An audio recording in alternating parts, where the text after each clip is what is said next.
Uma característica de quem segue a Cristo é não conseguir se alegrar com o pecado. É alguém que não consegue ter paz se o pecado está em sua vida. Ninguém é perfeito. Mas quando um cristão de verdade, que nasceu de novo e crê na Bíblia, peca, ele não consegue fingir que nada está errado.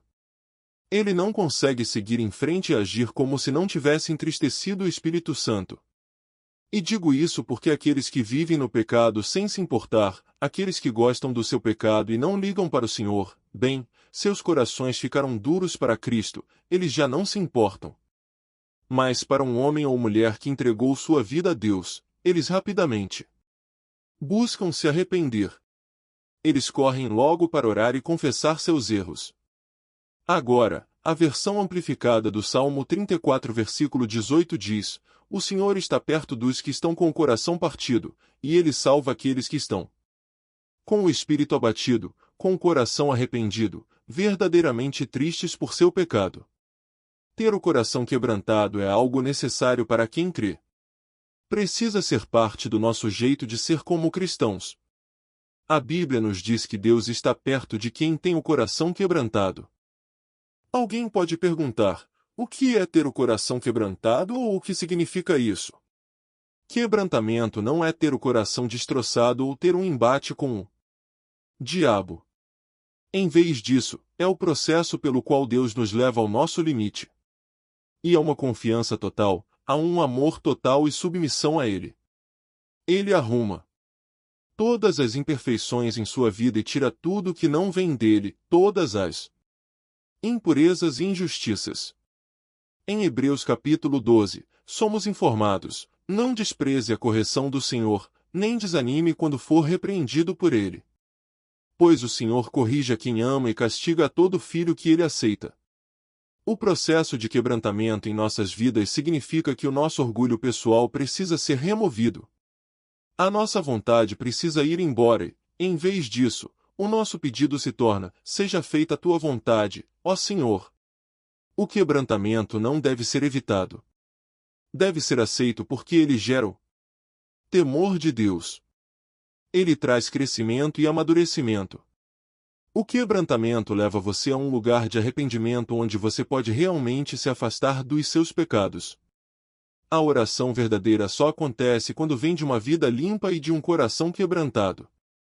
Quando você tem uma postura de negação de si mesmo que diz: a tua vontade, ó Senhor, o teu nome, o teu reino. É com essa forma de pensar que devemos orar. Por isso, é fundamental que a gente se aproxime de Deus com humildade. Coração quebrantado. Eu creio que aqui, em 2 Crônicas capítulo 7 versículo 14, a Bíblia diz: se o meu povo, que é chamado pelo meu nome, se humilhar e orar, e buscar a minha face, e se desviar dos seus maus caminhos, então eu ouvirei dos céus, e perdoarei o seu pecado, e curarei a sua terra.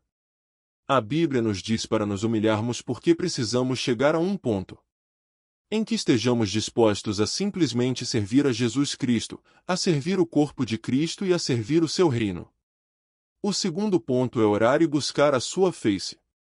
Salmo 42 versículo 1 diz: como a corça anseia por rios de águas, assim a minha alma anseia por ti, ó Deus. Precisa haver um forte desejo e uma saudade de Deus em seu coração. De fato, o Senhor quer que seus filhos não apenas orem, mas que orem e busquem a sua face. Isso significa não apenas vir com uma lista de pedidos. Reserve um tempo para conversar com Ele, para construir um relacionamento com Ele. Deus quer que tenhamos comunhão com Ele. A Bíblia nos diz para buscar uma coisa acima de tudo em Mateus capítulo 6 versículo 33. Mas busquem primeiro o reino de Deus e a sua justiça e todas estas coisas vos serão acrescentadas.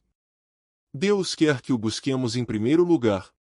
Agora o terceiro ponto é que devemos deixar nossos maus caminhos. Nosso Deus é santo e Ele nos chamou para sermos diferentes do mundo. Isso significa que nós não devemos nos envolver nas coisas erradas deste mundo.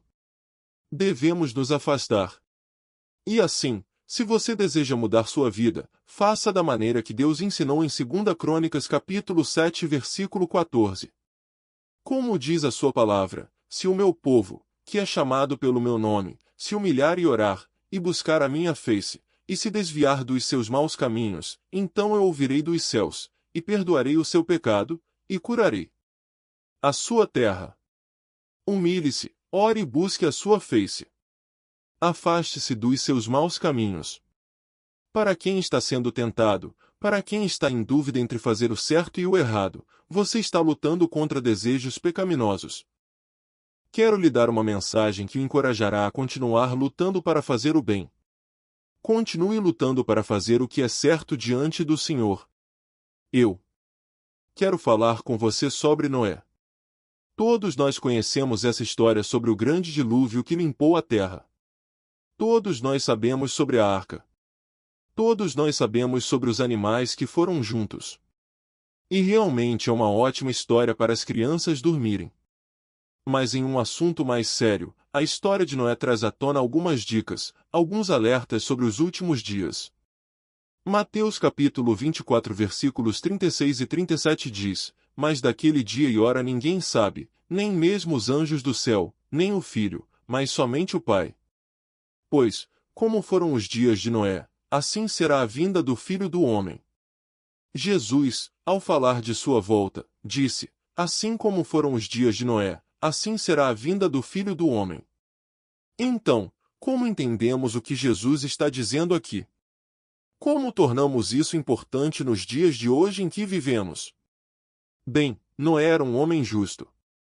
Ele era um homem correto vivendo em uma época em que o mundo estava cheio de pecado. A sociedade havia se tornado perversa e má. As pessoas preferiam fazer as coisas do seu jeito e o mal era muito presente no coração de muitos. Deixe-me parar por aqui e fazer algumas perguntas sobre os dias de hoje em que vivemos. Estamos vivendo em uma época em que o mundo está cheio de pecado? A sociedade se tornou perversa e má? As pessoas preferem fazer as coisas do seu jeito? E existe maldade neste mundo hoje? Enquanto continuo, quero que você relacione como eram os dias de Noé e os compare com os de hoje. Agora, antes do dilúvio, enquanto Noé estava construindo a arca, ele passou anos e anos e anos pregando para as pessoas e ninguém o ouviu. As pessoas ignoraram os avisos de que o julgamento de Deus estava chegando. As pessoas ignoraram os chamados ao arrependimento. Agora, pergunto-lhe, quantas pessoas podem ter acesso ao Evangelho hoje, mas escolhem não o fazer? Quantas pessoas ouvem o Evangelho hoje, mas optam por ignorá-lo? Tenho certeza de que quando Noé pregava e, depois de algum tempo, quando as pessoas não viam o dilúvio chegando, acredito que ele teria sido zombado por alguns e até perseguido. E nos dias de hoje, enquanto falamos sobre os tempos do fim, enquanto falamos sobre esta ser a 11ª hora e quão perto estamos do retorno de Cristo, a Bíblia afirma em 2 Pedro capítulo 3 versículo 3, sabendo primeiramente isto, que nos últimos dias virão escarnecedores com suas zombarias, seguindo os seus próprios desejos pecaminosos. Agora, nos dias de hoje, vou perguntar a você mais uma vez, se você olhar em volta, olhe por toda a sociedade, olhe para a mídia em geral, olhe para algumas das coisas que estamos vendo em todo o mundo. Olhe para algumas das leis que estão sendo aprovadas. Nossos valores divinos estão sendo mantidos? Padrões divinos estão sendo mantidos? Hebreus capítulo 11 versículo 7 diz, pela fé, Noé, sendo alertado por Deus sobre acontecimentos ainda não vistos, com temor reverente, construiu uma arca para a salvação de sua família. Por isso ele condenou o mundo e tornou-se herdeiro da justiça que vem pela fé. Naquele dia, Noé teve que construir uma arca para ser salvo. Mas hoje, Deus nos providenciou uma arca de segurança. E seu nome é Jesus Cristo. Deus nos deu um caminho para sermos salvos da condenação eterna. Seu nome é Jesus Cristo. Agora, vamos orar. Meu Pai Celestial, em nome de Jesus, o nome que recebeu poder acima de todo outro nome, nos ajoelhamos diante do Rei Jesus Cristo de Nazaré. Obrigado pelo teu amor em nossas vidas. Obrigado por tuas misericórdias que se renovam a cada manhã. Obrigado pelo teu poder que nos acorda a cada manhã. Nós nos entregamos e nos rendemos totalmente e completamente em suas mãos. Senhor, meu espírito, alma e corpo. Oro para que o Senhor me molde e me faça o melhor que eu possa ser para o Senhor. Encha-me até transbordar de acordo com a sua vontade, ó Deus. Queremos ser mais parecidos contigo. Pai. Faça de nós verdadeiros representantes que o apresentem ao mundo inteiro, espalhando o Evangelho de Jesus Cristo. Oro, Pai, pela coragem de pregar Jesus aos outros. Oro, Senhor Jesus, para que o Senhor tire de nós tudo o que é mau e corrupto. Encha-nos com o seu Espírito. Que nossas vidas sejam totalmente dominadas pelo seu poder. Oro para que, assim como Paulo, nossos corações possam declarar Gálatas capítulo 2 versículo 20 dizer: fui crucificado com Cristo, e não vivo mais eu, mas Cristo vive em mim. A vida que agora vivo no corpo, vivo-a pela fé no Filho de Deus, que me amou e se entregou por mim. Consuma-nos, Senhor, nossos pensamentos, nossas palavras e nossas intenções. Que sejam puros e agradáveis a Ti. Tua palavra no Salmo 51 versículos 16 e 17 diz: pois Tu não queres sacrifícios, senão eu os daria. Tu não te alegras com holocaustos. Os sacrifícios que agradam a Deus são um espírito quebrantado, um coração quebrantado e arrependido. Ó Deus, Tu não o desprezarás. Oro para que, através do coração quebrantado, nossas vidas sejam transformadas para o bem e para o benefício do reino de Deus.